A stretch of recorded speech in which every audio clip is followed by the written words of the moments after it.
রাজধানী ঢাকাসহ ১৭টি অঞ্চলে ঝড়ো হাওয়া সহ বৃষ্টি বা বজ্রসহ বৃষ্টির পূর্বাভাস দিয়েছে আবহাওয়া অধিদপ্তর।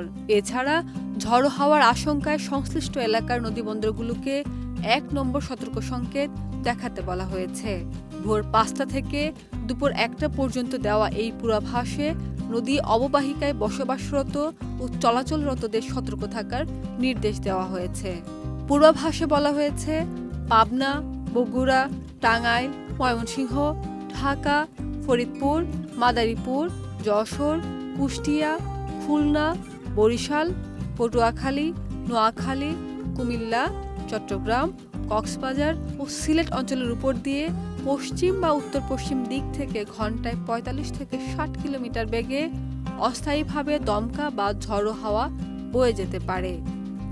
একই সঙ্গে এসব এলাকায় বৃষ্টি বা বজ্রসহ বৃষ্টির সম্ভাবনাও রয়েছে। এর আগে দেওয়া আরেকটি বিজ্ঞপ্তিতে আবহাওয়া অফিস জানায়, ৩০ এপ্রিল দুপুর ১টা থেকে পরবর্তী ৪৮ ঘন্টার মধ্যে রংপুর, রাজশাহী, ময়মনসিংহ, ঢাকা, খুলনা, বরিশাল, চট্টগ্রাম ও সিলেট বিভাগের উপর দিয়ে বিচ্ছিন্নভাবে পশ্চিম অথবা উত্তর পশ্চিম দিক থেকে ঘন্টায় ৬০ থেকে ৮০ কিলোমিটার অথবা ঘন্টায় তার অধিক বেগে ঝড়ো হাওয়া সহ কালবৈশাখী ঝড় বয়ে যেতে পারে। এ সময় কালবৈশাখী ঝড়ের সঙ্গে বজ্রপাত ও বিচ্ছিন্নভাবে শিলাবৃষ্টি হতে পারে। আবহাওয়া অফিস জানিয়েছে, দেশের সব বিভাগেই এই ঝড় বৃষ্টির প্রবণতা আগামী কয়েকদিন অব্যাহত থাকতে পারে।